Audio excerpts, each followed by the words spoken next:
দেখো দেখো আমার পুতুলটা নেওয়ার জন্য এরকম করছে। দেখো এই দেখো এসছে আর একটা। কি রে পুতুল নিবি? নিয়ে যা, যা নিয়ে যা। মা হাতে কিন্তু ধাপা মারবে। এ দেখো দেখো দেখো কি ছোট ছোট কি হচ্ছে। নিয়ে যা নিয়ে যা নিয়ে যা।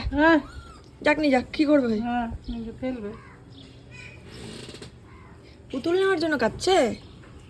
দেখছে ওটা কি জিনিস, ভাঙবে। কইলে কইলে ক্যামেরা থেকে লুকিয়ে যাচ্ছিস কেন? কুকুরকে হেল্প করতাম বলে বরাবরই কিছু মানুষের কাছে আমরা বড্ড খারাপ ছিলাম, আর এখন বাদুরকে খেতে দিচ্ছি দেখলে হয়ে গেছে।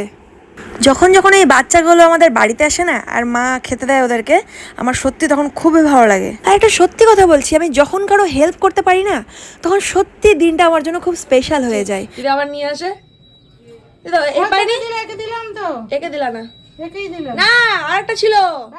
জানো তো আমি ছোটবেলা থেকে হেল্পিং নেচারের জন্য আমি বরাবরই বাস খেয়েছি। অবভিয়াসলি হেল্পিং নেচারটা আমার বাবা মার থেকে বিরাসতে পেয়েছি আমি, আর এটার জন্যই আমি আছলা বাস খেয়েছি। আছলা বাস বুঝো তো, সেই বাসটা আমি খেয়েছি। যাই হোক, কারো ভাবনা চিন্তা আমি যেমন পাল্টাতে পারবো না, তেমন নিজের নেচারও আমি পাল্টাতে পারবো না। কাজকর্ম সেরে আমি এখানে ওষুধ খেয়ে নিচ্ছিলাম।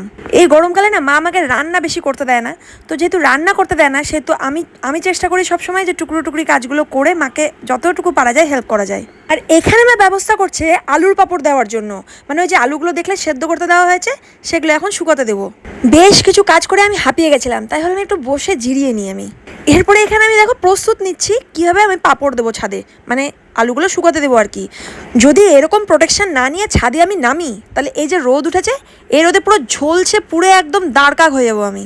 অরিজিনাল দাঁড়কাক ছেড়ে মানুষ যেন আমাকে দাঁড়কাক না ভাবে, সেই জন্য এই প্রস্তুতি। আমাকে দেখে আমার কষ্ট লাগে আর মাও চলে আসে। চোখ একদম অন্ধকার দিয়ে দিয়েছে আমার, চোখে মাঝে কিছুই দেখতে পাচ্ছি না ঘরে ঢুকে। আর বাপরে রোদের কি তাপ। পাপড়গুলো দিচ্ছি, বর্ষাকালে বসে বসে খাবো মা আর আমি।